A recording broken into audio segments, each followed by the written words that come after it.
The ancient site of Megiddo was the scene of a number of battles. But the most famous of these is the engagement involving a coalition of kings from Canaan and Syria in rebellion against the pharaoh Thutmose III. Thutmose III was one of the greatest military strategists of ancient Egypt, who expanded the country's borders to establish the Egyptian empire and elevated his nation to the status of a superpower. Although the regions which became Egyptian provinces prospered under this arrangement, they still looked for opportunities to assert their independence and regain their autonomy. The Egyptian Empire was initiated by Thutmose I, whose victory over the Hyksos of Lower Egypt marks the beginning of the period known as the New Kingdom of Egypt, and every pharaoh who succeeded him maintained or enlarged the boundaries. Thutmose III, however, would go further than any others. In 20 years, he led 17 successful military campaigns, recorded on the walls of the Temple of Amun at Karnak, but the most detailed account is of his first, and most famous, at Megiddo. Thutmose III was the son and successor of Thutmose II, but when his father died, he was only 3 years old, and so his stepmother, Hatshepsut, held the throne as regent. Soon after assuming this position, however, Hatshepsut broke with tradition and assumed power.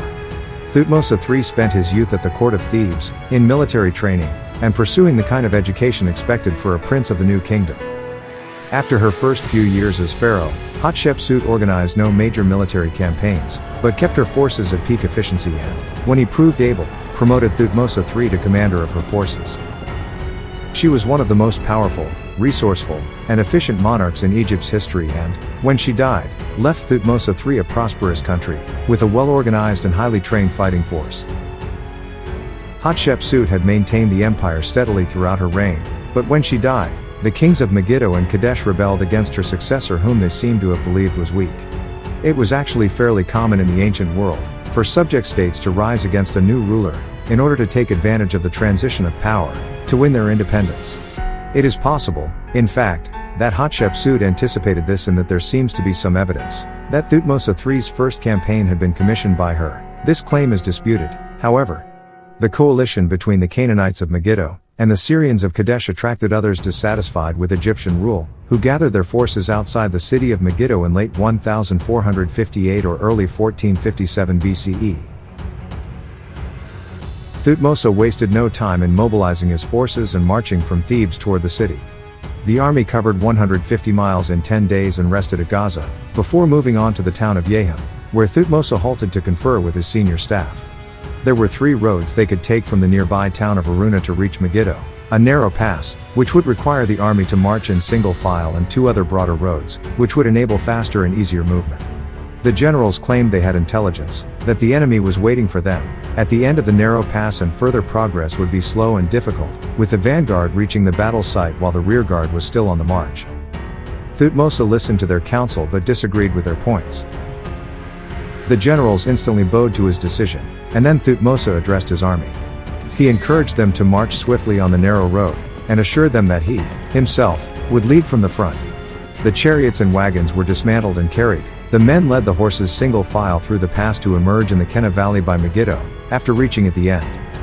They found no enemy waiting for them, and in fact, the coalition had assumed that Thutmose would choose either of the easier routes, and had troops prepared to defend at both locations. Thutmose's decision to choose the more difficult path gave him the advantage of the element of surprise. He could not attack at once, however, since the better part of his army was still strung along the Aruna Pass. It would take the rearguard over 7 hours of marching to catch up with their king. Thutmose ordered the troops to rest and refresh themselves near the Kenna Brook. Throughout the night, he personally received sentry reports and gave orders for the provisioning of the troops and their placement in battle for the following day. He positioned his army so that the southern wing was on a hill above the Kenna Brook, and the northern wing was on a rise to the northwest of Megiddo. He then set forth in a chariot of fine gold, adorned with his accoutrements of combat. He then prevailed over them at the head of his army. The enemy saw him prevailing over them, and they fled headlong to Megiddo with their faces of fear. They abandoned their horses and their chariots of gold and silver so that someone might draw them up. After that, Thutmose ordered a moat dug around Megiddo, and a stockade built around the moat. No one from inside the city was allowed out except to surrender or if called to parley by an Egyptian officer. The siege lasted at least 7 possibly 8 months before the leaders of the coalition surrendered the city. Thutmose offered very generous terms, which amounted to a promise from his opponents, that they would not raise another rebellion against Egypt. None of the ringleaders were executed, and the city was left untouched. Thutmose did strip the ringleaders of their positions and appointed new officials, loyal to Egypt, in their place.